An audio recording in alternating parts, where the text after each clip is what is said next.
kita bahas malam hari ini, yaitu mengungkap modus mafia tanah.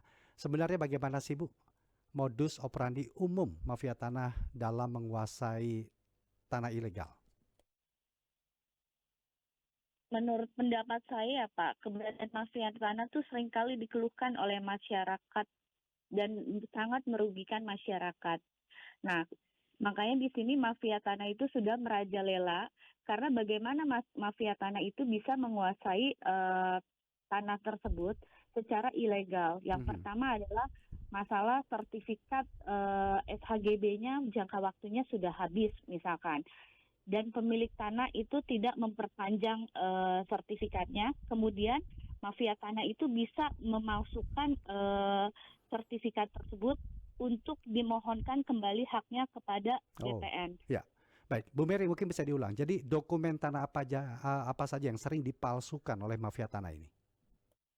Seperti egendom, girik, surat keterangan tanah, retribusi tanah, dan surat ukur. Kemudian sertifikat pun juga dipalsukan. Pengalaman saya pernah mendapat eh, sertifikat ganda. Mhm. Nah, cuman mungkin ke pengalaman saya ini tidak sampai terjadi gugat menggugat ya Pak ya. Ya. Kita hanya sampai pembuktian pada Badan Pertanahan Nasional aja.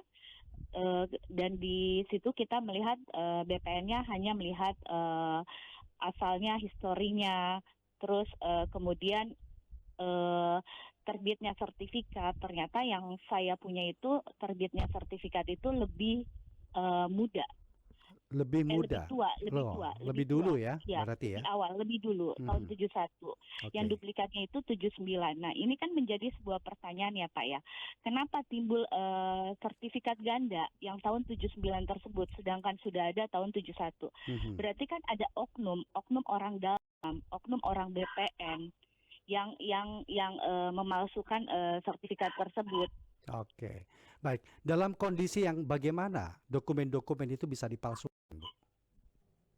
Dalam kondisi yang seperti yang saya sampaikan tadi, misalkan masa berlaku SHGB-nya sudah habis, orangnya memperpanjang sertifikat, lupa memperpanjang sertifikat untuk dimohonkan haknya kembali, Mhm. lalailah. Nah kemudian tanah itu, fisik tanah bisa dikuasai oleh kayak penggarap kemudian membuat sertifikat.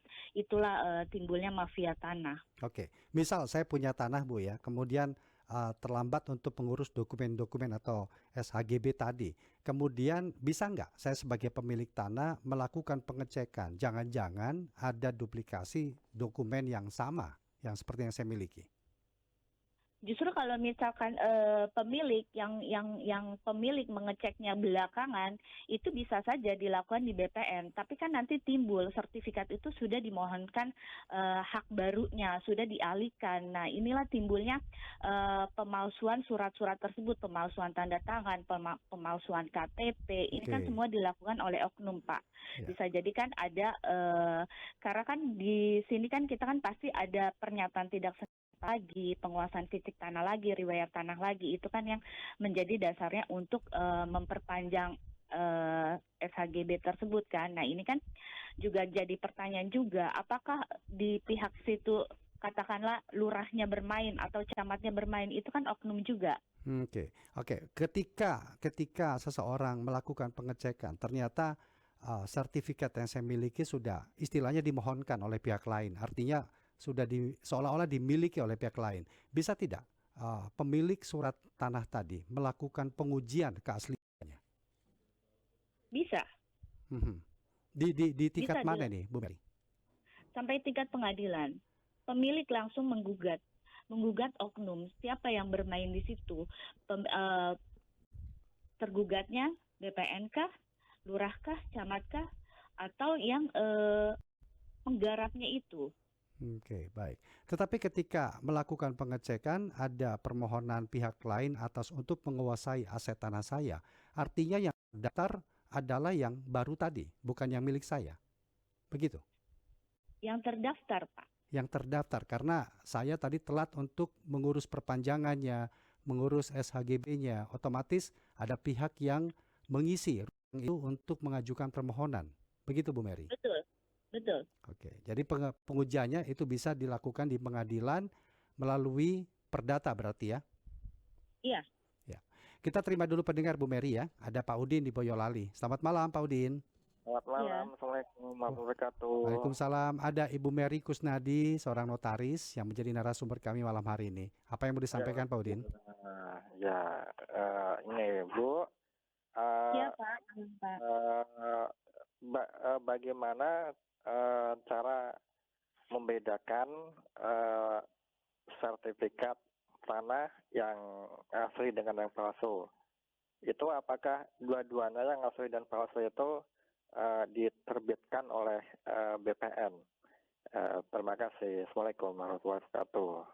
Ya. Waalaikumsalam. Waalaikumsalam Pak Udin. Bagaimana untuk kita sebagai pemilik tanah untuk bisa membedakan ini asli atau palsu ini? Seperti yang tanyakan Baik, Pak Pak. Udin nih, Bu Mary. Ya, kita mengetahui sertifikat itu palsu atau tidaknya itu kan harus dilakukan pengecekan ke BPN setempat ya Pak ya, wilayah setempat. Mhm. Nah, di situ ketahuan baru diketahui apabila kita melakukan pengecekan pasti akan dilakukan di BPN itu dikatakan ini bukan produknya kami. Nah, berarti kan itu tidak lolos. Sertifikat yang palsu itu tidak lolos dalam pengecekan. Berarti kan itu tidak sesuai dengan warkahnya BPN. Nah, itu palsu. Pengalaman saya pernah menemukan sertifikat palsu Mhm. diberikan kepada saya untuk membuat akta pengakuan hutang. Kemudian saya pegang itu sertifikatnya berbeda. Karena pengalaman saya karena kan saya sebagai notaris bisa mengetahui mana bisa merasakan mana sertifikat yang asli atau yang palsu. Ya. Nah, sertifikat palsu ini kertasnya itu berbeda, Pak. Tapi Oke. logo BPN. Ya. Ada embosannya burung Garuda di sebelah gambar ukurnya. Kemudian kita terawang embosan Garudanya itu miring, tidak lurus, tidak tegak lurus, tapi miring. Kemudian sertifikatnya juga lebih tebal. Nah, saya sebagai notaris kan tidak bisa juga mengatakan itu palsu. Ini kan hanya perasaan saya sebagai notaris, pengalaman saya memegang banyak sertifikat. Kemudian kita ceklah ke BPN, memang itu bukan wilayah kerja kita. Semarang di Semarang tanahnya. Kemudian kita cek di Jakarta Selatan. Kita masukkan itu ternyata BPN sudah paham. Oh, ini palsu. Pertama itu yang dari kertasnya lebih tebal. Ya. Kemudian Garudanya itu miring. Di mana-mana Garudanya itu tegak lurus. Oke, berarti itu betul-betul yang palsu yang tidak dilakukan langkah-langkah seperti Bu Mary jelaskan di awal tadi ya, yaitu mengambil manfaat ketika pemilik tanah tidak memperpanjang dokumen-dokumen itu kemudian memohonkan untuk didaftarkan di BPN. Berbeda itu ya Bu ya? Berbeda. Ini berbeda lagi kasusnya. Ini kan menurut pengalaman saya sertifikat palsu. Kalau yang tadi kan masalah SHGB yang tidak diperpanjang kemudian diduduki oleh pihak lain, penggarap, oleh mafia lah. Nah, kemudian mafia itu karena tidak ada yang mengklaim, tidak ada yang memperpanjang. Ini kan ada kerjasama dengan oknum BPN setempat. Kemudian dia mohonkanlah haknya perpanjangannya. Dia buatlah pemalsuan itu sertifikat, loloslah itu sertifikat. Ya. Jadi betul-betul ada beberapa modus operandi ya Bu ya, yang didaftarkan karena tidak diperpanjang tadi atau terlambat untuk pengurusan dokumennya, atau yang betul-betul palsu bahwa surat-surat itu bukan produk dari BPN sendiri, begitu? Betul Pak. Ya, sebentar. Kita ke pendengar kembali nih, Bu Mary. Ada Pak Sulistyo di Sukoharjo. Pak Sulistyo, selamat malam. Selamat malam. Iya. Saya Pak Sulistyo dari Triagan Mojolaban Sukoharjo, dekat Solo. Iya, silakan Pak. Ya, selamat Kalau malam, saya tidak salah ingat, dulu pernah ada belum lama ini tentang rencana sertifikat mode virtual. Betul. Betul Pak. Nah, kalau yang bentuk fisik saja bisa manipulasi atau disalahi atau dijadikan alat untuk memperdayakan orang. Bagaimana kalau yang model virtual macam itu? Bagaimana kalau dicuri datanya? Matur nuwun, kalau keliru mohon maaf. Ya, terima kasih Pak Sulistyo. Ada keraguan ini dari Pak Sulistyo, kalau yang fisik aja masih ada celah untuk dipalsukan, bagaimana nanti yang virtual, data-data kita kelihatannya akan lebih mudah untuk ditembus dipalsukan ini Bu Mary. Bagaimana? Betul, Pak. Saya sebagai notaris sebenarnya tidak setuju dengan virtual sertifikat. Karena kenapa? Yaitu timbul pemalsuan yang fisiknya aja bisa dipalsukan, atau apalagi yang secara elektronik. Saya setuju sama Bapak.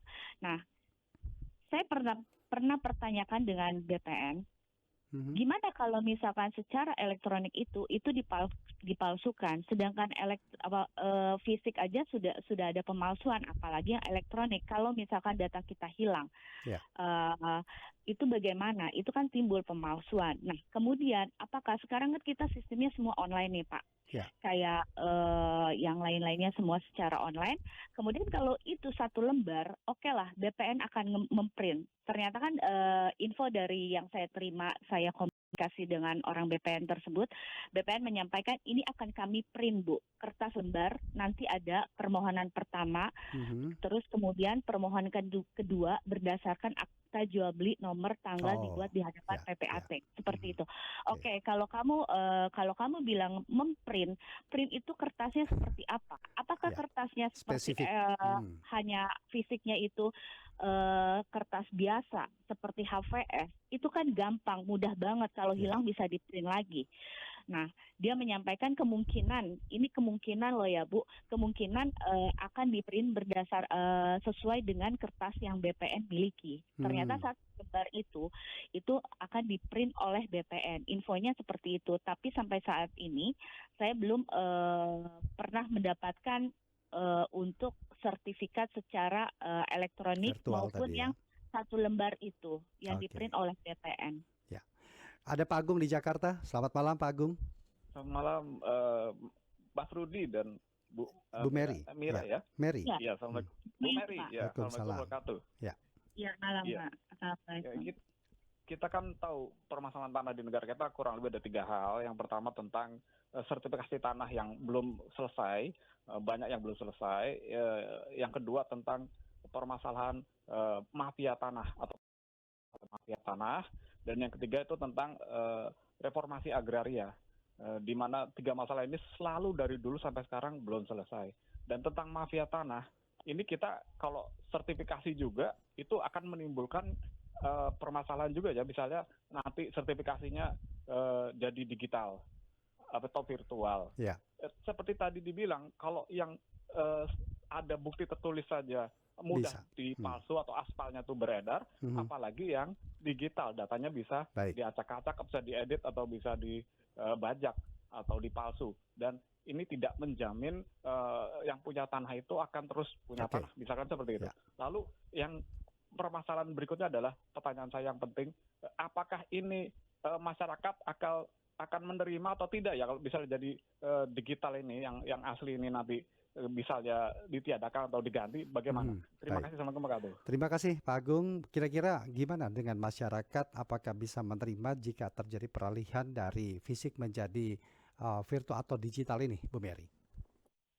Untuk sepanjang ini masyarakat saya melihat belum terima sertifikat secara elektronik. Mereka maunya secara fisik. Cuman karena itu sudah di produknya BPN harus secara elektronik. Oleh karena itu sertifikat yang fisik semua nantinya akan ditarik,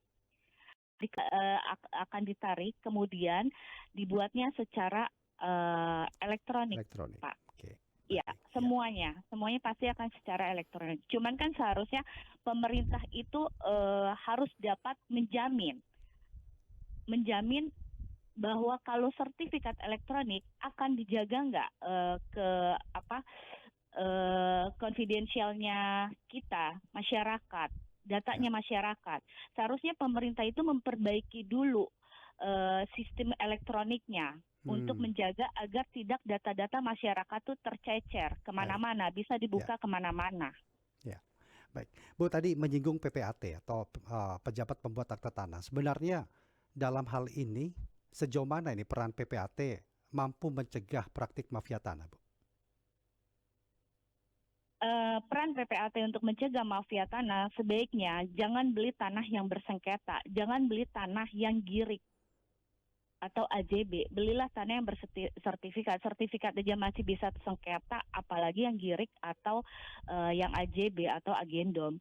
Usahakan untuk bertemulah dengan penjualnya secara langsung, selektif dalam memilih PPAT. Alangkah baiknya PPAT yang dipilihnya oleh pembeli, bukan oleh penjual. Oleh pembeli bukan oleh penjual. Itu salah satu mungkin Betul. cara untuk menghindari ya. Tetapi Ya.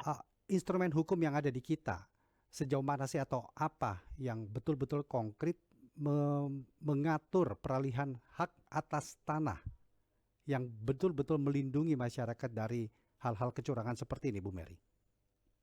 Sertifikat tentu harus dicek dulu, Pak.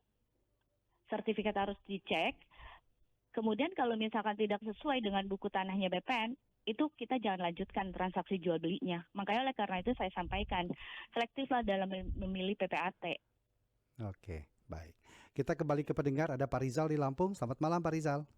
Selamat malam Bung Rudi. Iya, silakan Pak Rizal, ada Bu Mary. Bu narasumber. Ya. Bu Mary, selamat malam Bu. Ini Ya, Bu, malam, kebetulan ini bahas masalah tentang pertanahannya. Ini saya mau tanya nih Bu, di lingkungan saya, ya Bu ya, Iya. di lingkungan saya ada etnis tertentu yang menguasai banyak tanah, tapi dia dengan membeli gitu. Cuman tanah itu sampai ke belakang itu kan ada gang tuh Bu. Setelah Ya. tanah itu rata-rata sudah dibeli dia semua, mungkin dah tinggal antara 3-4 rumah yang belum dia kuasai, itu gang itu ditutup sama dia Bu. Pertanyaan saya itu kan gang sudah ada dari dulu, sebelum dia membeli pun sudah ada dari dulu. Apakah dia bisa menguasai tanah itu? Saya rasa sih secara akal sehat ketika gang itu sudah menjadi jalan umum, kan tidak termasuk yang dijual kan Bu? Baik. Betul, Nah, Pak. ketika masyarakat berprotes, itu orang etnis tertentu itu bekerja sama dengan pihak keamanan, Oke pihak Pak. kepolisian. Ketika dia pernah memportal Bu, dibongkar sama masyarakat, satu-satu masyarakat itu diciduk oleh Piana. Itu yang saya tanya itu, bisa nggak sih masyarakat memberontak dengan kekuatan ekonominya dia, Oke, kekuatan jadi hukumnya pertanyaannya dia? itu Pak Rizal ya. Ya. Baik, terima kasih Pak Rizal. Bagaimana kalau dalam atau ditemui kasus seperti yang dialami Pak Rizal di lingkungan tempat tinggalnya nih Bu? Ya. Saran saya sih sebaiknya itu kan nggak termasuk yang tanah dibeli ya Pak ya. Bukan tanah yang dibeli. Dan kemudian itu kan seharusnya tidak yang pembelinya itu tidak bekerja sama dengan aparat. Berarti kan di sini penuh pertanyaan. Ya. Ada apa dengan aparat? Nah, masyarakat itu bisa berontak sebenarnya dengan pembuktian bahwa itu adalah jalan. Nah, biasanya jalan itu kadangkala suka gini Pak. Kita itu saya juga punya pengalaman, kali itu bisa kita beli oleh lurah. Kali kita bisa beli oleh lurah, kita buat jalan, itulah pengalaman saya waktu saya bekerja. Nah, inilah oknum juga berarti yang menguasai itu juga, yang melindungi pembeli itu. Nah, di mana hindarilah mafia-mafia seperti itu. Salah satunya adalah ya coba lihat dulu pembuktiannya, apakah itu sudah termasuk dijual juga oleh lurah atau oleh camat jalan itu, sehingga aparat itu melindungi pembeli atau aparat itu dibayar oleh pembeli. Berarti kan memang pemerintahan kita ini udah nggak lazim. Tidak melindungi masyarakat yang tidak mampu. Mohon maaf ya Pak ya. Yeah. Hukum kita adalah itu kayak tajam ke bawah, tumpul ke atas. Berarti ada aturan juga yang mengatur pemanfaatan tanah yang dikuasai atau dimiliki oleh pihak-pihak tertentu, begitu Bu? Atau pemilik tanah? Betul. Betul. Jalan itu jalan apa? Jalan umum, jalan raya kah, atau jalan yang hanya kayak boleh dikatakanlah tidak memiliki surat. Ya. Itu bisa dikuasai oleh oknum, oleh lurah sendiri, oleh camat sendiri. Emang tidak ada konsekuensi jika tanah dimanfaatkan tidak sesuai dengan aturan yang sudah tertulis begitu? Tidak ada konsekuensi Pak. Selama pengalaman saya tidak ada konsekuensi. Masyarakat pun diam. Oke. Nah, kalau begini melihat modus operandinya, beberapa celah atau ruang masih bisa ditembus dengan uh, pihak-pihak yang tidak bertanggung jawab, bahkan dokumen palsu, oke, itu masih bisa terlihat. Tetapi dengan mengajukan permohonan ke BPN, kemudian terbitlah surat tanah baru, apa yang bisa masyarakat lakukan kalau begitu, Bu Mary? Ke pengadilan, Pak, gugat. Hmm. Sejauh mana di pengadilan tuh dokumen-dokumen tuh akan diuji keasliannya, keabsahannya, kepemilikannya, bagaimana? Kalau pengujian secara pengadilan itu pembuktiannya di pengadilan yang menentukan. Tapi sepanjang pemilik asal bisa membuktikan bahwa seperti yang tadi saya sampaikan, sertifikat itu lahirnya siapa dulu, terbitnya terbitnya siapa yang lebih dulu, siapa yang terakhir terbitnya, itu pun juga saya yakin pengadilan bisa memutuskan bahwa sertifikat yang asli adalah sertifikat yang lahirnya lebih dahulu. Jadi di pengadilan tidak perlu diuji dokumen-dokumen satu persatu secara menyeluruh, begitu Bu ya? Harus Pak, harus secara menyeluruh itu harus. Pembuktiannya adalah fisik tanahnya. Pembuktian fisik tanah, batas-batas tanahnya, kemudian BPN-nya, pasti akan turut tergugat. Itu pembuktiannya BPN juga harus membuktikan. Sesuai nggak dengan warkahnya BPN? Apakah yang terbitnya lebih dahulu itu tidak ada warkah tanahnya? Hanya ada yang terbitnya yang baru. Itu kan sebuah pertanyaan juga, Pak. Berarti kan yang bermain. Berarti ada surat kuasa yang dipalsukan juga, Bu ya, di awal ya? Betul. Ada surat kuasa. Sekarang kan KTP aja bisa dipalsukan, Pak. Iya. KTP kan pemalsuan KTP berarti kan siapa? Ada oknum juga. Ya, artinya dalam pengurusan dokumen untuk terutama kalau kita membeli dari pihak lain, kemudian muncul lagi kan ada surat kuasa yang harus disertakan di sana. Paling tidak bisa nggak kita bisa memastikan keabsahan dari surat kuasa? Keabsahan surat kuasa itu kalau untuk mengurus keabsahan surat kuasa itu kita notaris tidak pernah bisa, Pak. Sulit untuk tidak bisa jauh untuk menilai apakah itu kuasa asli atau palsu. Makanya oleh karena itu kuasa selalu dibuatkan oleh notaris, kuasa untuk menjual lah, kuasa untuk pengurusan sertifikat lah, itu pasti kita mintanya notaris yang buat. Termasuk pemanfaatannya pun juga ada di situ, Bu ya? Iya, betul Pak. Nah, kemudian kita mengecek benar nggak kuasa ini dibuat oleh notaris yang membuatnya. Kita ngecek ke notaris tersebut. Kalau notaris membuatnya, berarti itu benar. Oke. Kita terima pendengar kembali nih, Bu. Ada Pak Suprotal di Depok. Pak Suprotal, selamat malam. Selamat malam, salam tangguh. Iya. RI, saudara tetap selamanya. Baik, silakan Pak. Ada Ibu Mary, apa yang mau disampaikan? Iya, Bu Mary, ini temanya hak kepemilikan tanah ya? Enggak, mengungkap mafia tanah, Pak. Mengungkap mafia tanah. Asal dan usul, latar belakang mungkin kali ya? Ya, langsung saja Pak, apa yang mau disampaikan? Kalau saya sendiri yang pernah saya alami, itu di Purworejo, jelasnya tepatnya bekas jajan Jepang. Itu kecil saya berulang kali suruh bayar, kalau nggak bayar dipatok merah, itu masuk gendum, apa ponding, apa-apa, nggak ngerti.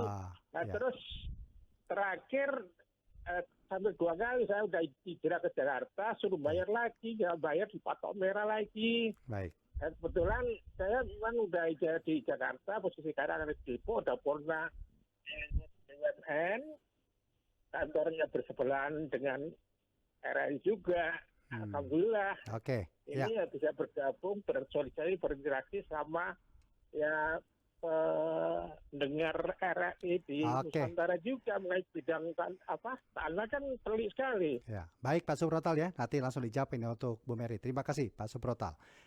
Sejauh mana sih Bu pemahaman masyarakat terkait dengan dokumen-dokumen tanah? Mungkin yang ingin ditanyakan juga oleh Pak Suprotal ini, Bu. Halo, Bu Mary. Halo, Bu Mary. Ya, tampaknya terputus kami. Halo, Bu Mary.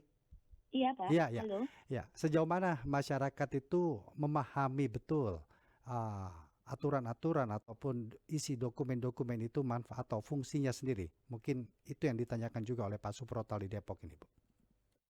Menurut saya masyarakat ini awam ya, Pak, akan dokumen-dokumen ya, Pak ya. Mhm. Terutama masalah dokumen-dokumen permohonan hak atas tanah, Ya, surat-surat yang seperti yang dibilang Egendomkah ya, atau surat apakah gitu kan, patok merah kah, ya. yang patok merah kah, seperti itu. Nah, kalau menurut saya ini sebaiknya BPN lah yang melakukan sosialisasi ke masyarakat awam ini. Hmm. Status haknya tuh apa, suratnya tuh apa, agendum seperti apa, girik seperti apa, AJB seperti apa, sertifikat seperti apa. Harusnya BPN yang mensosialisasikan ke masyarakat awam ini. Itulah yang kurangnya pengetahuan masyarakat kita. Oke. Sehingga mereka beranggapan dengan adanya girik, dengan adanya agendum, dengan bahkan ada kwitansi jual beli aja Sudah sah. yang sudah sah. Ya.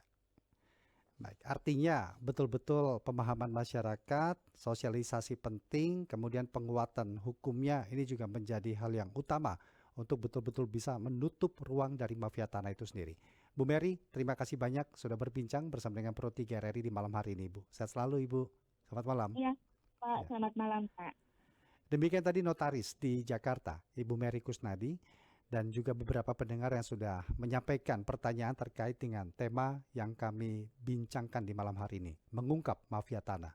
Ternyata ruangnya cukup luas, kelalaian dari pemilik tanah yang sah pun masih bisa dimanfaatkan. Apa sih kelemahan dari sistem hukum agraria kita yang memungkinkan mafia tanah itu masih tumbuh subur di Indonesia? Kami akan membahasnya kali ini bersama dengan Guru Besar Hukum Agraria Universitas Andalas, Profesor Kurnia Warman. Prof. Kurnia, selamat malam. Selamat malam. Ya, gimana kabar Prof malam hari ini? Baik, alhamdulillah baik. Kita ngobrol tentang mengungkap mafia tanah. Ternyata ada beberapa modus yang kerap dilakukan. Sebenarnya bagaimana sih Prof melihat dari sistem hukum agraria kita, kok masih ada celah praktik mafia tanah itu terus berlangsung sampai dengan saat ini? Ya, mafia tanah ini sebetulnya memanfaatkan situasi di lapangan yang mungkin pemilik atau penguasa tanahnya itu lengah atau mungkin bengkangnya mungkin masih belum jelas secara hukum, masih ada tarik menarik di lapangan, sehingga secara fisik di lapangan kepemilikan penguasaan fisik atas tanah itu tidak begitu tegas, sehingga terbuka peluang bagi para mafia tanah untuk ambil kesempatan di situ. Ya, walaupun sebenarnya dalam kondisi itu tetap menjadi hak milik si pemilik, tidak boleh dipindah tangankan tanpa ada proses-proses yang memenuhi syarat, begitu Prof? Mafia tanah ini sebetulnya banyak banyak tipenya ya. Yang ditanyakan sebentar ini oleh presenter, mohon maaf. Ya, dengan Rudi Pak. Pak Rudi, Ya. itu sebetulnya itu sifatnya private. Kalau yang kasus seperti itu, itu berarti korbannya adalah tanah milik orang per orang gitu ya, yang dialihkan secara diam-diam oleh pihak-pihak yang tadi katakanlah mafia tanah. Ya. Itu salah satu modus. Tapi mafia tanah itu sebetulnya bukan hanya yang seperti itu. Ada yang korbannya masyarakat banyak, yang memang secara umum masyarakat menguasai, mungkin juga menggarap sebagian atas tanah-tanah yang kepemilikannya belum tegas gitu, sehingga terbuka peluang. Ya. Artinya tetap ujung-ujungnya ke tanah kosong gitu ya, tanah yang sasarannya tanah negara. Jadi ada 3 setidaknya menurut hemat saya tipe mafia tanah ini bila dilihat dari sasaran korbannya. ada yang korbannya negara, tanah negara yang dikuasai dengan cara mafia tanah, ada yang korbannya masyarakat secara umum, ini masyarakat adat termasuk juga, masyarakat lemah termasuk juga yang menguasai atau menggarap tanah-tanah tertentu untuk kebutuhannya. Ada yang korbannya adalah masyarakat secara individual yang secara diam-diam tanahnya dialihkan kepemilikannya oleh pihak-pihak yang katakanlah mafia tanah itu. Jadi ada banyak tipe sebetulnya. Setidaknya 3 itu yang saya lihat ya di dalam praktek. Baik. Prof Kurnia, kita terima dulu pendengar, Prof ya. Ada Pak Parlindungan di Tapanuli Selatan. Pak Parlindungan, selamat malam. Halo Pak Parlin, selamat malam. Selamat malam Bang Rudi Jen. Iya, silakan Pak Parlin. Ada Prof Kurnia, Guru Besar Hukum Agraria Universitas Andalas. Salam hormat saya Bapak narasumber. Salam hormat Pak Parlindungan. Iya. Ketepatan kakek saya kepala agraria yang pertama ya, Humala Harahap, dulu kantornya di Sempur Bogor. Saya ini ketepatan ada informasi Pak, mau bertanya. Ini sehari ini lagi ada mediasi Kasat Polres Tapanuli Selatan mengenai tanah yang dibebaskan oleh PLTA Simarboru. Itu kan PLTA ini punya plat merah Pak, negara. Hari ini mau gontok-gontokan antar desa Pak, karena dibilang harganya 25 miliar Pak, kurang lebih 150 hektar Pak. Itu 2 kecamatan itu Pak. Ternyata itu tanah harganya 25 miliar dikasih ke raja pemangku adat untuk 5 desa hanya 500 juta Pak. Begitu juga yang Luat Marancar namanya. Kalau itu besar sekali dapatnya Pak. Jadi ini sebenarnya status tanah kepemilikannya gimana nih Pak Parlin? Tanah adat. Tanah adat, oke. Iya, tapi lagi ribut Pak antara Sipirok dengan Marancar. Sipirok dikasih 500 juta tapi 24,5 miliarnya itu untuk buat Marancar. Harapan penyelesaiannya bagaimana nih Pak Parlin? Harus turun Pak Agus Trimurti ke sana dan Menteri Kehutanan ke PLTA Simarboru untuk melihat, karena ada mafia tanah katanya oknum jenderal 2 yang aktif, yang purnawirawan 1. Iya Pak. Terima kasih Pak Parlin ya untuk ininya. Nah ini mungkin tadi yang Prof Kurnia sampaikan juga, salah satu tipe dalam mafia tanah adalah dengan memanfaatkan celah melalui tanah adat. Ini bagaimana sih, apakah kasus yang dialami oleh Pak Parlin ini memang kerap terjadi di kita hal seperti ini? Ya, baik Pak Rudi. Jadi makasih atas informasinya Pak Parlindungan. Saya turut prihatin ya dengan kasus seperti ini. Ini kalau melihat sekilas, mendengar sekilas dari penjelasan Pak Parlindungan itu, ini tipe kedua ya, tipe yang korbannya adalah masyarakat adat, masyarakat marginal begitu, yang tanahnya kebetulan dibutuhkan untuk pembangunan kepentingan umum, di situ ada ganti kerugian gitu ya. Namun kasus yang dinarasikan oleh Pak Parlindungan ini kasus sebetulnya yang timbul dalam momentum pengadaan tanah untuk kepentingan umum. Pengadaan tanah untuk kepentingan umum, karena di situ ada ganti kerugian, maka bermainlah di situ pihak-pihak yang mengklaim supaya ganti kerugian itu menjadi miliknya gitu ya. Jadi ini pengadaan tanah itu adalah momentum timbulnya konflik itu. Sebetulnya kalau konflik katakanlah sengketa pengadaan tanah seperti ini itu memang sudah lazim terjadi di Indonesia. Jadi di Indonesia terutama di tanah-tanah yang dikuasai oleh masyarakat secara adat, yang secara adat batas-batasnya itu kan masyarakat adat kita kan tidak membuat batas fisik secara tegas yang artifisial ya. Jadi oleh karena itu batas-batas alam itu mereka jadi ini salah satu memang, tapi mafia tanah dalam kasus yang dinarasikan oleh Pak Parlindungan ini adalah mafia tanah dalam rangka mengakses ganti kerugian yang disediakan oleh negara itu. Jadi kalau di situ ada permainan-permainan pihak tertentu yang mengkondisikan agar ganti kerugian itu berlabuh di pihak-pihak yang sebetulnya tidak berhak atas tanah itu. Nah, ini bagian dari mafia tanah tentunya. Dari mafia tanah tentunya. Ya. Tapi kasus-kasus seperti ini ataupun 3 tipe kasus yang kerap terjadi dalam hal mafia tanah sampai sekarang masih terjadi nih, Prof. Sebenarnya Anda melihat bagaimana sih peran dari lembaga hukum agraria kita ini? Ini memang salah satu penyebab mafia tanah ini hadir. Penyebabnya adalah dipicu ketidakjelasan status tanah, kepemilikan tanah itu secara administratif. Apa administratif maksud saya adalah masih banyak bidang-bidang tanah di Indonesia ini yang belum terdaftar di buku tanah di kantor pertanahan. Sehingga pada saat ada kebutuhan seperti sekarang misalnya pengadaan tanah untuk kepentingan umum, itu kantor pertanahan tidak punya data yang pasti secara hukum untuk mengakses siapa sesungguhnya pemilik tanah itu.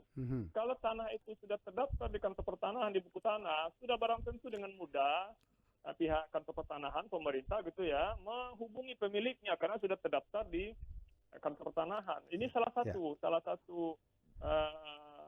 permasalahan yang muncul ya. Tapi bukankah reforma agraria itu salah satunya adalah pembenahan dari administrasi itu, Prof?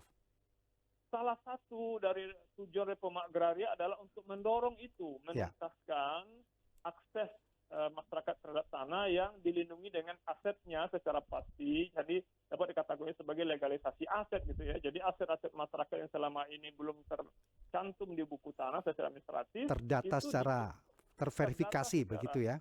Betul. Karena dalam hukum tanah itu adalah benda yang bendanya kategorinya benda tetap. Ya, jadi bagi kita yang belajar ilmu hukum gitu ya, itu suatu pengetahuan umum dalam hukum bahwa tanah itu adalah bendanya benda tetap. Dalam hukum kebendaan cara membuktikan kepemilikan atas benda berbeda antara benda bergerak dengan benda tetap. Benda bergerak itu adalah benda-benda yang pabrikan, misalnya mobil, motor, yang bisa dipindahkan gitu. Penguasaan fisiknya penting. Siapa yang menguasai benda bergerak dianggap pemilik. Tapi untuk tanah tidak. Untuk tanah tidak berlaku azas bezitter namanya dalam hukum kebendaan itu. Kepemilikan atas tanah tidak cukup dibuktikan dengan penguasaan fisiknya saja, tetapi harus ada penguasaan yuridis. Nah, penguasaan yuridis itulah yang muaranya ada pada pelayanan pendaftaran tanah yang kepada pemegang haknya diberikan bukti yuridis bahwa tanah itu milik dia. Nah, dengan demikian dia terlindungi. Nah, itulah makanya tadi saya mengatakan untuk tanah-tanah yang tidak terdaftar ini yang jadi korbannya satu masyarakat adat, yang kedua tanah negara sendiri. Untuk tanah yang belum terdaftar, tapi untuk tanah yang sudah terdaftar di buku tanah ada juga mafia tanah, tapi mafia tanah yang modusnya adalah membuat rekayasa peralihan hak kepada orang lain tanpa pengetahuan dari pemegang hak berdasarkan sertifikat kepemilikan yang sudah tercatat di buku tanah. Jadi selama ini kendala untuk pembenahan atau memperbaiki tata kelola administrasi pertanahan kita itu adalah tanah-tanah yang memang sudah memiliki bukti yuridis atau jangan-jangan cukup banyak ini tanah yang belum ada bukti yuridisnya. Ini yang menjadi permasalahannya. Bagaimana? Banyak, Pak Rudi. Banyak, Pak Rudi. Apalagi kesulitan Kementerian atau BPN untuk membuat tertib kepemilikan hak atas tanah itu juga dipicu oleh otoritas-otoritas yang berbeda di tugas dan fungsi kementerian lembaga kita atas tanah berdasarkan fungsinya. Misalnya tanah di kawasan hutan. Secara hukum tidak bisa alihfungsikan. Diadministrasikan oleh kantor pertanahan, tidak bisa masuk ke buku tanah.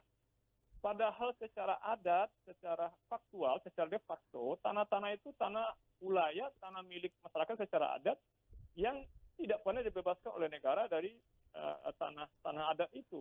Sementara BPN tidak bisa mendaftar karena dia statusnya di kawasan hutan. Maka tadi seperti narasi Pak Perlindungan itu dugaan saya di lokasi yang permasalahkan itu sebagian mungkin masuk dalam kawasan hutan, sehingga beliau tadi mengatakan ada keterlibatan Menteri Kehutanan juga di dalam. Jadi ini suatu tata kelola administrasi pertanahan di Indonesia yang juga memicu adanya hambatan bagi pemerintah untuk menuntaskan administrasi pertahanan itu sendiri. Ya. Jadi Tapi tidak memang hanya dari segi masyarakatnya, apakah tapi hukum juga pemerintah. agraria kita itu belum begitu konkret menangani permasalahan peralihan dan pemanfaatan atas tanah itu sendiri, Prof? Hukum agraria itu sudah mengatur sedemikian rupa tentang bagaimana caranya masyarakat ingin mendaftarkan tanah miliknya. Iya. Tinggal nanti secara faktual dengan tipe yang berbeda-beda dengan alat hak daftar penguasa yang berbeda-beda. Nanti akan dicek oleh kantor pertanahan tentang tipe yang berbeda-beda itu, dan tipe yang berbeda-beda itu dia akan berlabuh di buku tanah menjadi hak milik masyarakat. Kalau itu tanah milik masyarakat gitu ya. Nah, dengan demikian perbedaan persepsi terhadap kepemilikan dasar pengawasan di lapangan dia sudah terselesaikan dengan dia berlabuh di buku tanah. Dalam hukum agraria itu namanya publisitas.